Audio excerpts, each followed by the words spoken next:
पुराणों में वर्णित कथा के अनुसार जिस समय भगवान श्री राम का जन्म हुआ तो चारों ओर उत्सव मनाया जा रहा था। तब भगवान शिव भी प्रभु श्री राम के बाल स्वरूप का दर्शन करने गए थे। वही कथा भगवान शिव माता पार्वती को सुना रहे थे। भगवान शिव कहते हैं कि हे पार्वती, जिस समय भगवान का अवतरण हुआ था उस समय मुझसे रहा नहीं गया। मैं अपने मन को रोक नहीं पाया और तुरंत अवधपुरी पहुंच गया। मेरी चोरी ये थी कि मैंने तुमको नहीं बताया। भगवान शिव ये कहना चाह रहे थे कि जब भगवान का बुलावा आए तो किसी का इंतजार नहीं करना चाहिए। इसीलिए उन्होंने प्रभु श्री राम के बाल स्वरूप का दर्शन करने के लिए एक मानव रूप धारण कर लिया था। यह सुनकर पार्वती जी बोली कि आप महादेव हो, तो फिर आप मानव बनकर क्यों गए? इस पर भगवान शिव बोले कि जब पृथ्वी पर सभी देवगण मानव बनकर आ सकते हैं तो मैं मानव न बनूं, यह कैसे हो सकता है? जैसे ही मैं अयोध्या पहुंचा, वहां बहुत भारी भीड़ लगी हुई थी। भोलेनाथ बहुत प्रयास कर रहे थे राम जी के दर्शन करने का, लेकिन नहीं जा पा रहे थे। भोलेनाथ ने सोचा कि ऐसी भीड़ में दर्शन कैसे हो। तब भोलेनाथ को याद आई, मेरा एक चेला है और वो चेला थे काक भुसुंडी जी महाराज। भोलेनाथ ने काक भुसुंडी जी को याद किया और काक भुसुंडी जी तुरंत आ गए। काक भुसुंडी जी कौवे के रूप में आए और भोलेनाथ से कहने लगे कि हे महादेव, आपने हमें कैसे बुलाया, जल्दी बताइए। भोलेनाथ बोले, जल्दी बताऊं, पर क्यों, आपको कहाँ जाना है? तब काक भुसुंडी जी बोले कि आपके पीछे उत्सव छोड़कर आया हूँ। महल के भीतर दशरथ जी खूब आनंद लुटा रहे हैं, बड़ा आनंद हो रहा है। द्वारपाल मानव को तो भीड़ के कारण रोक सकते हैं, पर कौवे को कौन रोकेगा? तब भोलेनाथ काक भुसुंडी जी से कहने लगे कि हे काक भुसुंडी, कोई युक्ति बताइए, हमें भी दर्शन करवाइए। तब काक भुसुंडी जी ने भी मानव रूप धारण कर लिया और दोनों महल के अंदर जाने का प्रयास करने लगे, लेकिन उन्हें अंदर नहीं जाने दिया गया। इधर काफी समय हो गया और उधर भगवान राम ने भी रोना शुरू कर दिया।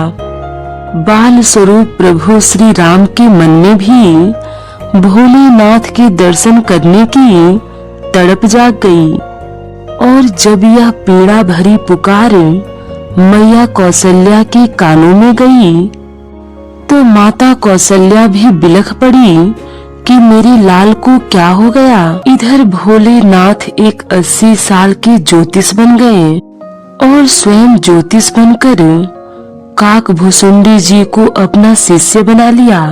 भोलेनाथ सरयू जी के किनारे बैठ गए और जितने भी लोग रास्ते से आ जा रहे थे, भगवान शिव सबका हाथ देख रहे थे और उनका भविष्य बता रहे थे।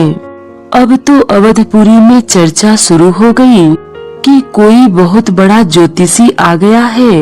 उधर प्रभु श्री राम ने जो रोना शुरू किया था तो माता बहुत परेशान हो गई। गुरु वशिष्ठ जी को खबर की गई, लेकिन वशिष्ठ जी अति व्यस्त थे। इतने में एक दासी आई और बोली कि मैया, मुझे खबर मिली है कि एक बहुत बड़ा ज्योतिषी अवधपुरी में आया है। आपकी आज्ञा हो तो उसे बुला लाऊं। माता कौशल्या तो परेशान थी ही। माता ने कहा कि जाओ और जल्दी बुलाकर लाओ, बस मेरे लाल का रोना बंद हो जाए। दासी दौड़ी दौड़ी गई और बोली कि हम राजभवन से आए हैं, आप जल्दी चलें। यह सुनते ही भोलेनाथ का रोम रोम पुलकित हो गया। वे समझ गए कि मेरे प्रभु राम ने ही इन्हें यहाँ भिजवाया है।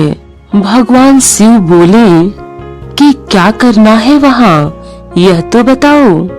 तब वह दासी बोली कि महाराज जल्दी चलिए, सुबह से लाला आज बहुत रो रहे हैं। रानी ने आपको बुलाया है। भोलेनाथ जैसे ही चलने को हुए तो काक भुसुंडी जी ने उनका कुर्ता पकड़ लिया कि महाराज मैं भी तो आपके साथ में हूँ, मुझे भी लेके चलिए। तब भोलेनाथ बोले कि तुमने दर्शन तो कर लिया है, तुम जाकर क्या करोगे। तब काक भुसुंडी जी कहने लगे कि मैंने दर्शन तो किया है परंतु स्पर्श नहीं किया है प्रभु का। यदि आप स्पर्श करवाओगे तो ठीक, नहीं तो अभी पोल खोलता हूँ आपकी। जितनी कृपा होगी प्रभु की आप पर, उसमें से हमें भी तो मिलनी चाहिए। भोलेनाथ बोले कि ठीक है, चलिए आपको भी दर्शन करवा देते हैं। जब दोनों राजभवन पर पहुँचे तो पहरेदारों ने रोक लिया। तब दासी ने बताया कि इन्हें रानी ने बुलाया है, ये ज्योतिषी है। अब भोलेनाथ राजभवन में प्रवेश करने लगे परंतु काक भुसुंडी जी को रोक लिया गया। पहरेदार बोले ठीक है, ये ज्योतिषी है तो अंदर जा सकता है, परंतु ये साथ में कौन है जो अंदर चला जा रहा है। इनके अंदर जाने का क्या काम। दशरथ जी का आदेश है कि किसी अनजान को अंदर नहीं आने देना है। अब भोलेनाथ मुस्कुराकर अंदर जाने लगे। तब काक भुसुंडी जी ने फिर से भोलेनाथ का कुर्ता पकड़ लिया। तब ज्योतिषी बने भोलेनाथ कहने लगे कि मैं 80 साल का बूढ़ा हो गया हूँ, ज्योतिषी तो पक्का हूँ पर आँखों से कम दिखाई देता है। ये मेरा चेला है, इनके बिना मेरा काम नहीं चलेगा। तब जाके काक भुसुंडी जी को पहरेदारों ने छोड़ा और तब जाकर काक भुसुंडी जी भोलेनाथ के साथ राजभवन में प्रवेश कर पाए। भीतर जाकर मैया बोली कि करो महाराज, अब जो भी आपको अपना झाड़ फूक करना है। तब भोलेनाथ बोले कि मैया इतनी दूर से कुछ नहीं होगा, ना तो तुम लाला का मुंह दिखा रही हो और ना ही स्पर्श करवा रही हो। बिना मुंह देखे और बिना स्पर्श किए मैं कुछ नहीं कर सकता। मुझे एक एक अंग देखना पड़ेगा कि नजर कहाँ लगी है, नाक को लगी है या आँख को लगी है। तब मैया ने थोड़ा हिचकिचाते हुए अपनी साड़ी का पल्लू उठा लिया और प्रभु श्री राम जो अब तक रो रहे थे, भगवान शिव को देखकर खिलखिलाकर मुस्कुराने लगे। तब मैया बोली महाराज आप तो कमाल के ब्राह्मण हो, आपने सिर्फ लाला को देखा ही है और लाला का रोना बंद कर दिया। तब भगवान शिव बोले कि मैया अभी तो नजर पड़ी है और रोना बंद हो गया, अगर तू गोदी में दे दे तो हमेशा के लिए आनंद आ जाए। अब मैया ने तुरंत राम जी को भगवान शिव की गोद में दे दी। जैसे ही श्री राम भगवान शिव की गोदी में आए, ऐसा लगा मानो साक्षात शिव और श्री राम का मिलन हो गया। भगवान शिव के नेत्रों से आंसू बहने लगे। अब तक जिस बाल छवि का मन में दर्शन करते थे, आज साक्षात दर्शन हो गए हैं। भोलेनाथ कभी हाथ पकड़ते, कभी गाल छूते और कभी माथा सहलाते। भगवान राम भी टुकुर टुकुर अपनी आंखों से शिव जी को देख रहे थे। जब थोड़ी देर हो गई तो काक भुसुंडी जी ने पीछे से फिर कुर्ता पकड़ा और कहने लगे, हमारा हिस्सा भी तो दीजिए, आपने आनंद ले लिया है तो मुझ पर भी कृपा कीजिए। अब भगवान शिव जब राम जी को काक भुसुंडी जी की गोद में देने लगे तो मैया ने रोक दिया कि इनकी गोद में लाला को क्यों दे रहे हो। भगवान शिव बोले कि मैया, मैं बूढ़ा हो गया हूँ, ये मेरा चेला है, ये हाथ देखेंगे और मैं भविष्य बताऊंगा।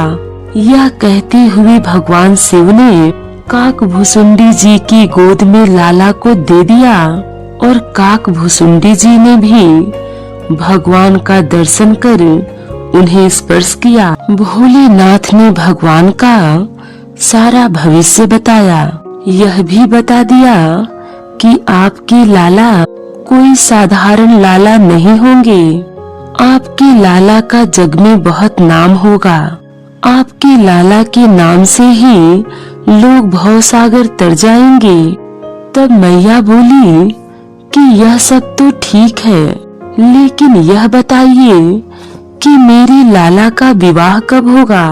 तब भोलेनाथ बोले कि इतना बता सकता हूँ कि आगे चलकर आप थोड़ा ध्यान रखना।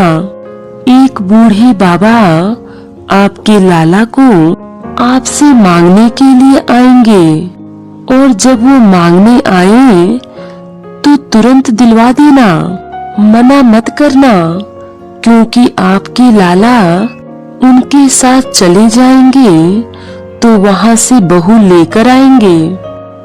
तब कौशल्या जी बोली कि आप चिंता मत करो महाराज, यह बात मेरे दिमाग में स्थिर हो गई है, मैं इसे हमेशा याद रखूंगी।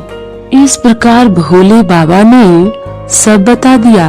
माता कौशल्या बोली कि आपने बड़ी कृपा की है और मेरे लाला का रोना बंद करवा दिया है, मेरे लाला का भविष्य बता दिया है, तो अब आप मेरे लाला को आशीर्वाद भी दे दीजिए। भगवान शिव ने खूब आशीर्वाद दिया। हे राम, आप जुग जुग जियो, सबको आनंदित करो। इस प्रकार भोलेनाथ बड़ी मस्ती में राम जी को आशीर्वाद देकर अपने धाम पधारे। भोलेनाथ ने यह भी कहा कि इस चरित्र को सब लोग नहीं जान सकते, बस जिस पर भगवान राम की कृपा होगी वो ही लोग इस चरित्र को जान सकते हैं। तब माता पार्वती ने कहा कि महाराज, हम पर भी राम जी की कृपा बनी हुई है, तभी हम यह सब जान पाए हैं। वाल्मीकि रामायण के 5वें सर्ग के बाल कांड में अयोध्या का वर्णन करते हुए कहा गया है कि प्रभु श्री राम की जन्मभूमि अयोध्या 12 योजन लंबी और 3 योजन चौड़ी थी। अयोध्या मंदिर और घाटों की प्रसिद्ध नगरी भी है। यहाँ के प्रसिद्ध सरयू नदी के किनारे 14 प्रमुख घाट भी हैं, जिनमें गुप्त द्वार घाट, कैकई घाट, कौशल्या घाट, पाप मोचन घाट, लक्ष्मण घाट आदि प्रमुख हैं। अयोध्या में ही प्रभु श्री राम का जन्म हुआ, इसलिए इसे राम जन्मभूमि कहा जाता है। लेकिन इसी के साथ यहाँ कई महान योद्धा, ऋषि मुनि और अवतारी पुरुष भी हुए।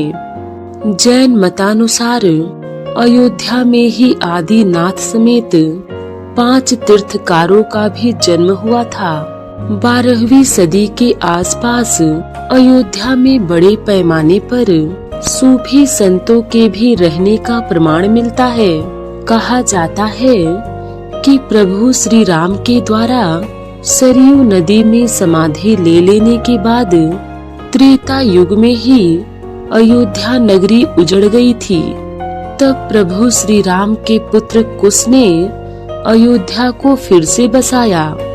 कुश के द्वारा अयोध्या का पुनर्निर्माण कराने के बाद सूर्यवंश की अगली 44 पीढ़ियों तक अयोध्या का अस्तित्व बरकरार रहा, लेकिन महाभारत युद्ध के बाद अयोध्या फिर से उजड़ गई। इसके बाद अयोध्या मौर्य से लेकर गुप्त, कन्नौज मुगल शासकों के अधीन रही।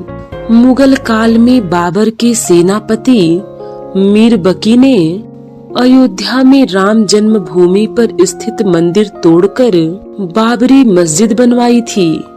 इसके बाद भी अयोध्या में मंदिर मस्जिद विवाद नहीं थमा। कई आंदोलन और सांप्रदायिक दंगे हुए।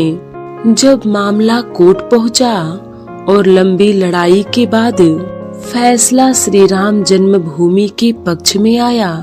अब एक बार फिर से पवित्र और धार्मिक नगरी श्री राम जन्मभूमि अयोध्या में भव्य मंदिर का निर्माण हुआ, जिसमें राम लला विराजेंगे। मंदिर की प्राण प्रतिष्ठा कल अर्थात 22 जनवरी 2024 को होगी। श्री राम की जन्मभूमि अयोध्या में बना भव्य राम मंदिर दुनिया भर में चर्चा में है। पुराणों में वर्णित कथा के अनुसार अयोध्या नगरी यूं ही खास नहीं है, बल्कि इस नगर से विशेष धार्मिक महत्व भी जुड़े हैं। इसीलिए तो अथर्ववेद में इसे देवताओं का स्वर्ग बताया गया है। सरयू नदी के किनारे बसी पवित्र नगरी अयोध्या को स्कंद पुराण में ब्रह्मा, विष्णु और महेश त्रिदेवों की पवित्र स्थली कहा गया है। अथर्ववेद में अयोध्या को ईश्वर का नगर बताते हुए इसकी तुलना स्वर्ग से की गई है। वहीं स्कंद पुराण के अनुसार अयोध्या का अ शब्द ब्रह्मा, यकार विष्णु और दहकार रुद्र का स्वरूप है। वहीं महाकवि महर्षि वाल्मीकि ने भी महाकाव्य रामायण में अवध को पवित्र नगर बताया है। अयोध्या नगरी के धार्मिक दृष्टिकोण को लेकर एक कथा खूब प्रचलित है, जिसके अनुसार अयोध्या के महाराज विक्रमादित्य एक बार भ्रमण करते हुए सरयू नदी के पास पहुँचे। उस समय उन्हें अयोध्या की भूमि में कुछ चमत्कार दिखाई दिए। आसपास के संतों ने महाराज विक्रमादित्य को अवध भूमि की धार्मिक महत्ता के बारे में बताया। इसके बाद महाराज विक्रमादित्य ने यहाँ विभिन्न मंदिरों, सरोवर, कूप आदि का निर्माण कराया। इसके साथ ही अयोध्या नगरी में एक सीता कुंड भी है। मान्यता है कि इस कुंड में स्नान करने से मनुष्य के सभी पाप कर्मों का नाश हो जाता है। भारत की प्राचीन सांस्कृतिक सप्तपुरियों में अयोध्या का स्थान प्रथम है। अयोध्या को प्रभु श्री राम की जन्मभूमि के साथ ही साकेत नगरी के नाम से भी जाना जाता है। हिंदुओं के साथ ही बौद्ध और जैन धर्म के लोगों के लिए भी अयोध्या नगरी का खास धार्मिक महत्व है। रामायण में वर्णित कथा के अनुसार सरयू नदी के किनारे बसी अयोध्या नगरी की स्थापना सूर्यपुत्र वैवस्व मुनि द्वारा की गई। वैवस्व मुनि ब्रह्मा जी के पौत्र कश्यप की संतान थे। इसके बाद मनु के 10 पुत्र हुए, जिनमें इल, इक्ष्वाकु, कुशनाम, अरिष्ट, घृष्ट, नर्यंत, करुष, महाबली, सरियती और पिसद थे। इक्ष्वाकु कुल में ही भगवान राम का जन्म हुआ था। स्कंद पुराण के अनुसार जिस तरह से काशी भगवान शिव के त्रिशूल पर टिकी है, ठीक इसी तरह से अयोध्या भगवान विष्णु के सुदर्शन चक्र पर बसी है। इसे लेकर एक पौराणिक कथा है। पौराणिक कथा के अनुसार वैवस्व मनु ब्रह्मा जी के पौत्र थे और महर्षि कश्यप की संतान थे। एक बार मनु ब्रह्मा जी के पास एक नगर निर्माण की योजना लेकर पहुँचे। ब्रह्मा जी ने मनु को भगवान विष्णु के पास भेजा। तब भगवान विष्णु ने मनु के लिए साकेत धाम का चयन किया। साकेत धाम के निर्माण के लिए ब्रह्मा जी मनु और भगवान विष्णु, शिल्पकार भगवान विश्वकर्मा और महर्षि वशिष्ठ के पास गए। भूमि का चयन सरयू नदी के किनारे किया गया और इसके बाद आरंभ हुआ देव शिल्पी भगवान विश्वकर्मा द्वारा नगर निर्माण का। इसलिए अयोध्या को साकेत के नाम से भी जाना जाता है। वहीं भगवान श्री राम के जन्म के समय इस नगर को अवध के नाम से जाना जाता था।